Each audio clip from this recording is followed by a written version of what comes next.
find a video. It actually does exist, but... Have you ever wondered what's behind this wall? Well, we've actually managed to glitch through this gate somehow, and we're on the other side. Stay tuned for the upcoming secrets that may or may not reveal what's happening in the next update. In the log. Well, I'm not really going to question it. It's cool. It's indoors. The rainy space indoors. It's indoors. Woo!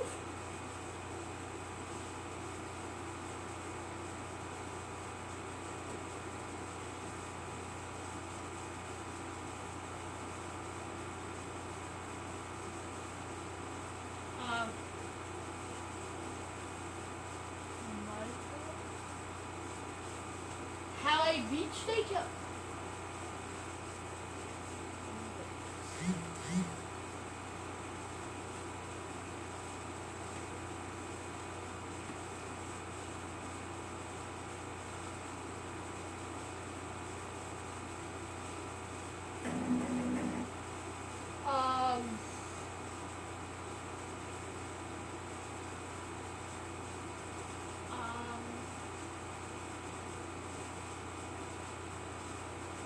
Yeah, I really like Yarn Hub, so let's check out some Yarn Hub videos.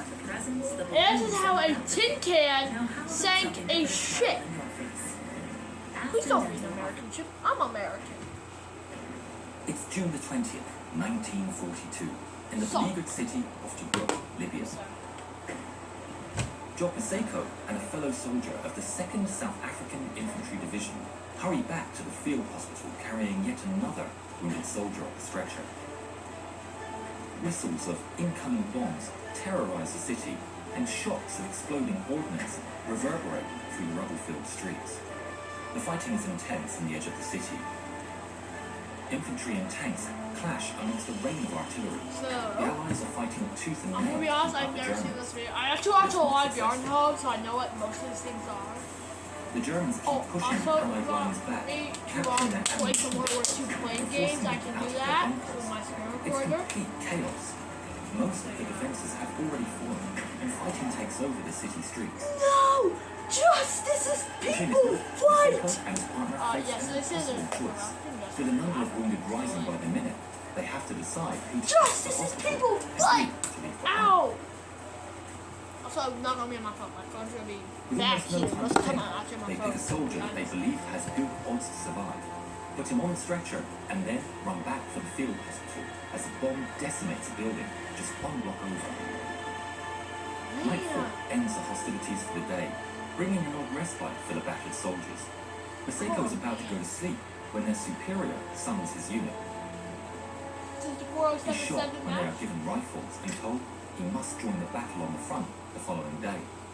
Maseko has no firearms training, but he resolves to do his best. In the end, it wasn't to be. The next morning, his commanding officer surrendered the city, believing it wasn't worth the human cost to defend. Job Maseko is taken prisoner before he ever got to fire a shot. 33,000 men were captured by the German forces on that day. The Germans separated their prisoners by race, while white troops were sent to camps in Europe. Prisoners of colour were kept in POW camps in Africa and forced to work under horrific conditions. That is The so Germans were unfair. unprepared That's for such messed up. atrocities and had to hastily put together a camp to house them all. The camp was made on the outskirts of Tobruk, out of simple tents surrounded by barbed wire fencing. As a prisoner, Maseko and his fellows endure appalling treatment. They're malnourished, being fed just 2 dry crackers and a bowl of weevil-infested porridge every day. They are beaten regularly and made to perform never-ending hard labor. If they refuse to work, either for principles or for exhaustion, they are tortured or even executed. But Maseko isn't about to tolerate such treatment. With indignation burning in his heart, he decides he'll take the fight back to his oppressors. He doesn't know how, but he will. You're wrong. These idiots are not idiots. I'm sorry. I like to see One night he joins a small band of escapees. The haphazard construction of camp has left it full of holes, and the overstretched guards can't keep a good hold on the prisoners, so escapes in search of food are relatively common. But the prisoners can't make a run for it, as they don't know where the Allied lines are, and they aren't prepared to take on the brutal desert of North Africa, so escaping altogether was out of the question. Instead, they loot the destroyed buildings, searching for some half-decent food or anything else that's useful. The Michael should The group tell of a men tin are can. exiting one of the many ruined homes when Masako spots a cartridge on the ground. Curious, he takes it and pulls the bullet out, revealing a bundle of cordite. In that moment, he gets an idea. Before the war, he used to work at a mining company. He wasn't a miner, but he got to be around explosives and picked up a thing or two. Applying this knowledge, he realizes that he needs something like a resealable tin can, which is conveniently a popular way to store foods in the army. With this idea burning in his mind, he says goodbye to his fellows and sets off to the edges of Tobruk, where the fiercest fighting took place. Scouring the streets, it doesn't take him long before he finds his can discarded on the side of the road. Then, he spends the rest of the night searching for unfired cartridges. He finds many around corners and behind sandbags, some simply discarded on the floor, others still stuck to their abandoned cliffs. He keeps going until the sun threatens to rise over the horizon, and he's forced to return to camp. The can is far from full, but he isn't about to be deterred.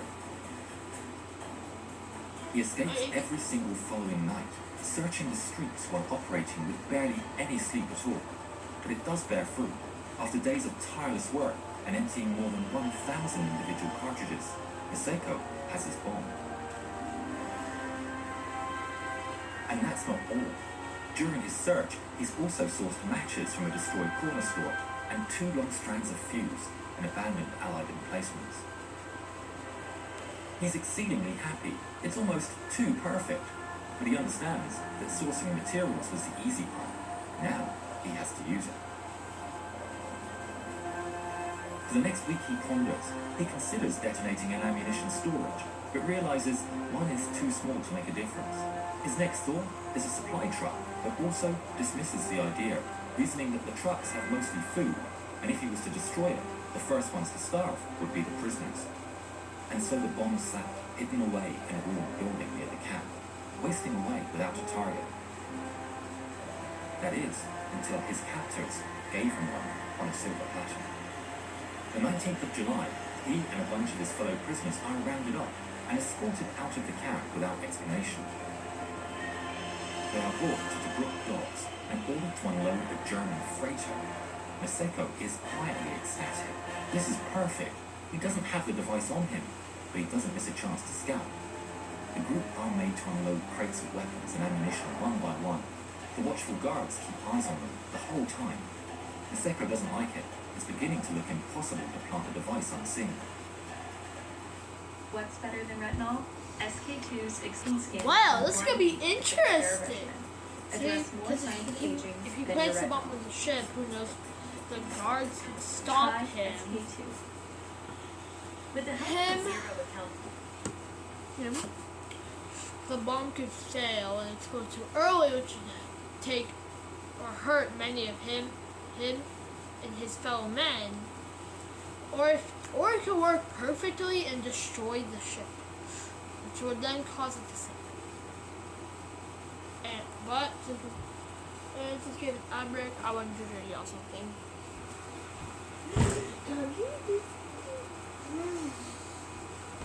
The something is my doggy.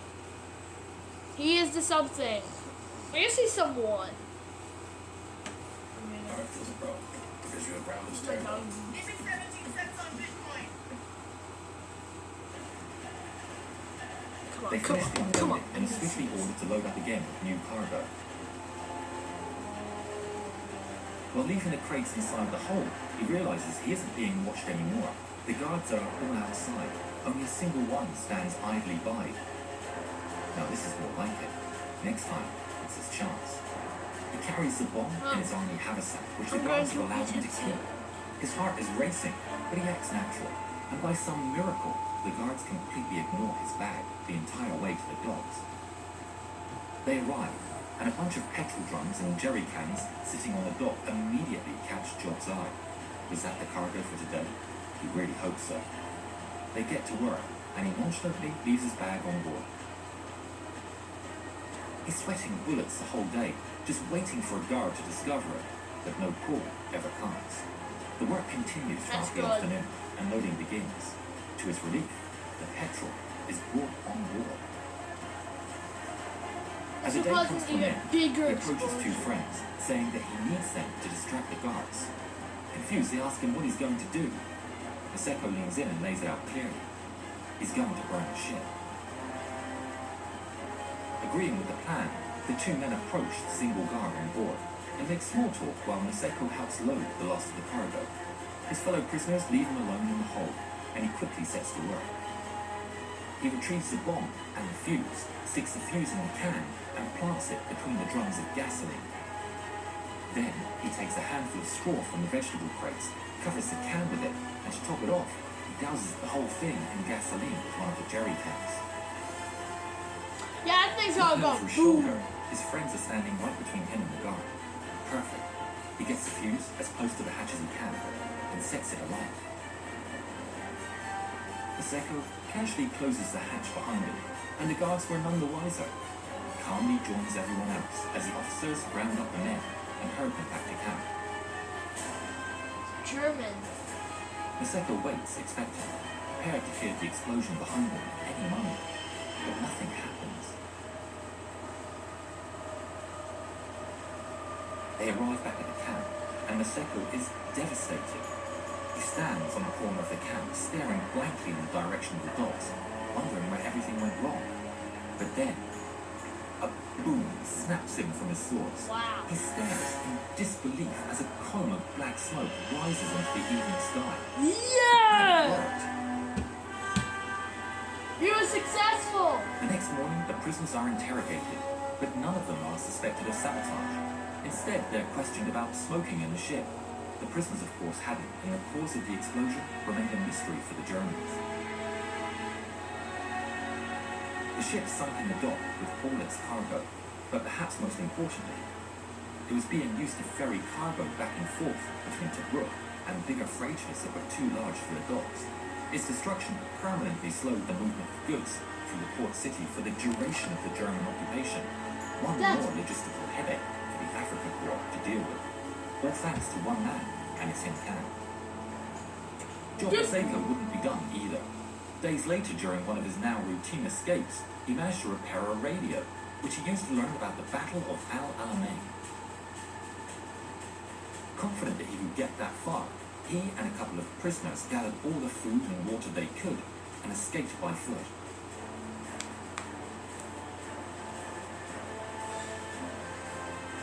They would successfully reach Allied lines 20 days later.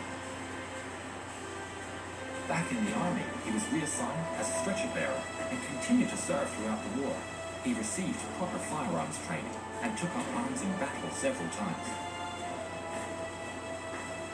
Surviving the war, he would be given the military medal for his brave actions in sinking the freighter. But sadly, none of the commendations would translate to a better life after the war. He returned to his hometown in South Africa with a miserable pension to thank him for his service, receiving only 40% of the pension of the white soldiers. Job Maseko would live in poverty, working as a local policeman, and tragically, he passed away in 1952 in an accident at a train station, aged just 30 years old. Okay, so this is when one pilot fought 64 Japanese planes. No, I know PV Mustang can do that. It's actually possible. What? Please, I hope that plane's a PV Mustang though. I love PV Mustangs. I don't know why, I just really do. The thing you care about is the job well done. Believe.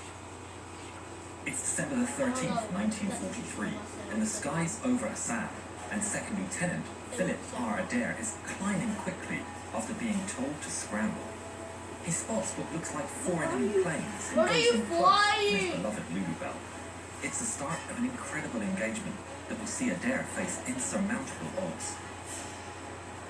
As Adair gets closer, he can see it's not 4 planes, but 4 flights of 6 bombers each, and they're being escorted by fighters above and below them. The other P-40s from the Burma Banshees are still taking off, but Adair can't wait around, as he realizes that over 60 Japanese planes are heading straight for his home base and the US complex there, including the hospitals. One man against that many planes means almost certain death. But he pushes that thought to the back of his mind and puts the plot to full in Louisville and determinedly heads straight for the end. I don't know what to put a P40. The following is part of a I gotta say on my phone, but I gotta figure out what to put a events of that P40. day. I called up control and said, look, they're going to be releasing their bombs pretty quick, and I don't know if I can do much of anything or not. I'm going to do the best I can to mess up their attack. Warhawk. The bombers were the threat. Oh, the and he knew Warhawks! that if he took one Okay, shot now I at the know. fighter, he would lose the advantage of surprise. If the attack was to stand any chance of success, he had to go against the bombers first. He decided to come in from high above, on the left, trying to get some shots into the lead flight at maximum range. I started firing a pretty long range out because I knew all I could do was fire enough traces across the front of them to try to shake things up a little bit. Okay, so I'm pretty sure this is him, the pilot talking. Because the bombers are bouncing up and down, and I wasn't paying attention to fighters at that time. So almost before I knew what was happening, I was around behind the last flight, picked up the last bomb down there, and went after his left engine. He could see hits on the engine and what looked like fire coming out of the bomber. Just He eliminate overtook so him. quickly that he couldn't really tell what was going on. At this point, the Zeros were about to attack, but Adair had an escape maneuver at the ready. Anything but Adair zeros, pushes bro. the big forward into the left corner and into a negative G outside roll and a high-speed dive. Eventually, he pulls out and looks around. Thankfully, the Zeros were going back to defending the bomber formation. While his attack rattled the bomber crews, the bombers completed their mission and released their bombs. No. The bomb pattern fell short and off to the side of the target area. Adair later said that even though some thought his attack contributed to the poor bomb by the Japanese, he doubted that he had made that much of an impact. He now had another choice. Should he head for home? He'd faced insurmountable odds and gotten out alive, but he couldn't let it go. It worked once. He was sure he could do it again. Climbing, he got above and behind the formation. He starts another run. It looked like nobody was paying attention to me until I started getting close to the bomb again. And then it looked like an every damn zero in the sky was coming for me. And I think, well, Dang, there's no way in bro. the world I'm going to get close to the bomb Yo, again. Zeus. I'm just trying to pick off fighters too. So I picked out the top one and tried to get a shot at him. But he knew I was there, and about the time I got in range, I made a real sharp turn, and he was out of my range, out of my sight real quick, so I just picked the next one. He was a little more stupid, so he waited until I got in pretty close, and he had just started to turn about the time I started shooting at him. And right away I saw his left gear drop, and it looked like his engine was on fire. Then he went into a spiral. And there goes the zero. Do we got a Kai 20? Bro, there's like, if there's one Kai 27, bro, it's just up there. I climbed back up again, and I thought, well, what the hell? I might as well have another shot at the bombers. Like a stupid jerk. So here I go against the bombers again, and before I could get in range, they were zeros from the left, zeros from the right. I said, well, I better get into my escape maneuver because I'm not going to get a shot at anybody. So as I roll over, I could look down and see a zero come straight up. Right away, I knew I was in trouble because he had a dead beat on where I was going. I couldn't get out of the way. Then wham, wham, wham. It sounded like a bunch of gravel. Adair realizes that full stick forward did not seem to be getting him out of the line of fire. He grabs the trim crank and sets it to full nose down position, giving him just a bit more additional forward angle. Tracers whiz by and Louisville is hit. There's an explosion behind the cockpit and fire comes shooting forward around both sides of the armor plate. Fortunately, in the high-speed dive, the fire goes out. Adair holds the dive, with the ground rushing to meet him. As late as he dare leave it, he tries to pull out. There's something wrong. The jungle gets closer and closer. It seems with the trim in full forward position, the cable's been shot through, and getting the plane level is a colossal effort. He yanks back on the throttle with both hands on the stick, the jungle rushing towards him. Bro, come on, you can do this! He's finally able to get the nose up and into the sky. With a prayer of thanks and the zeros far behind him, he heads for home. But it quickly becomes apparent that his troubles are not yet done. I got a little ways and realized that I was going to have a problem because it was very hard to hold the nose up above the horizon, even using both hands. And I tried to get the seat belt around the stick and fasten it, but it wasn't long enough. And I kept losing altitude as long as I was flying right side up. And about this time I see another airplane that is going in the opposite direction from me. And he's about a quarter mile off to my left. I couldn't tell what it was until I got close enough and it was a zero. And he was smoking like the devil. And looked like he was losing altitude. And must have been one of the ones that I hit somewhere earlier.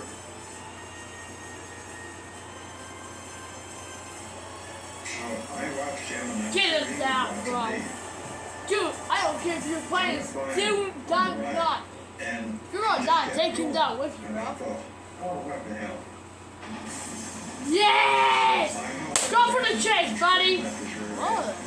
Get a deadbeat on that squeeze trigger. Sorry, And all I could hear was the pneumatic system recharging the guns, and there wasn't any ammunition. So I went screaming by him, and he sent me over and started shooting at me. This is the debate we're talking about. Of course, they want you. And I got out of there God. and headed on back. World War II. Japan World War II, bro. Of course Adair they realized that he was around 100 miles from home. The plane kept pulling down, so he caught control of his position. He told them he was going to bail out because he couldn't keep the plane out of the jungle. He kept on nursing the plane, as every 100 yards in the jungle could be as much as 2 days walking. He later said, And then I got smart. He's falling upside down. I'll just turn it upside down and see what happens. So I flipped over upside down, and it ran pretty good for a little while, and it climbed, and I got quite a bit of altitude.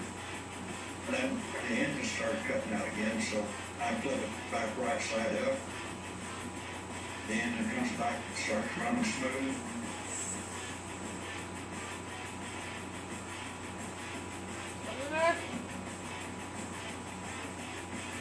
he lost count of how many times he went through the same maneuver, but eventually he made it back to his airbase.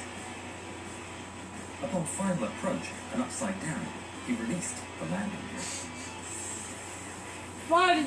Flipping You the plane get- over at the last Oh minute, my Lily God, Bell's white seriously. rimmed wheels kissed the runway, and she landed safely. It was Adair's 44th mission. He later said, "For me, mission number 44 was my most exciting. I don't know if I could stand that much excitement again.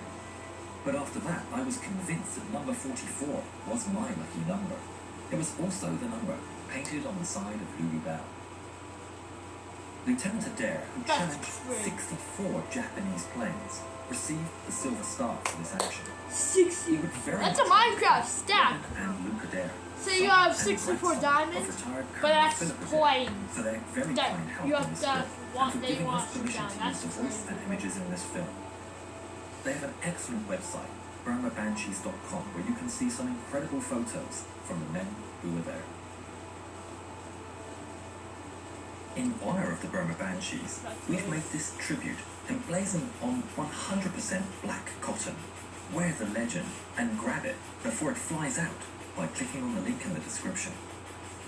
Why did Bonus If you haven't yet, please subscribe to the channel and Oh. please watch more videos of ours. Oh, okay, so one thing. It says, how did a bomber fight fast and deadly zeros? So one thing, dauntlesses. They are a type of American bomber. It's a two-person thing. We have a pilot and a back gunner. For some reason, a Zero's biggest nightmare would be a Dauntless, because the Dauntless gunners have a lot of experience, and even if you did somehow dodge the bullets, you have to deal with the front gunner. So like Dauntlesses, you have a death trap if you're a Zero on those things. So yeah, hope you guys learned something new today. I know that's something odd for me to be saying. Have an amazing day. I don't know why I keep doing this. Ow! Have an amazing day, night, whatever time it is for y'all. Also, before I end the video, in case y'all want to know what this YouTube channel is called, this is Yarn Hub. I know it's a weird name for like this type of content. Also, they have a Titanic video. I love Titanic, so I'm definitely watching that in the future for a reaction video. Peace out, bro.